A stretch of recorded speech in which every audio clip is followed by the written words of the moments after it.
魚肉煮來香香滑滑，好好味。一記巴沙魚扒，魚尾每面切2刀，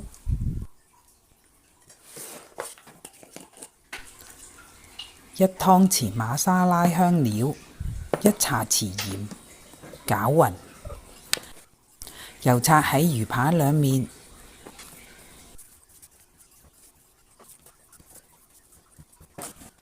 每面淋上1茶匙嘅味淋，醃半個鐘頭。醃好嘅魚扒兩面沾上生粉，1罐400ml嘅椰奶，加入2茶匙雞粉，邊煮邊攪，大火煮滾，熄火備用。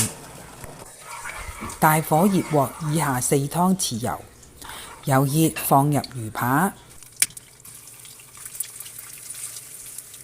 大火煎1分鐘，反一反再煎1分鐘，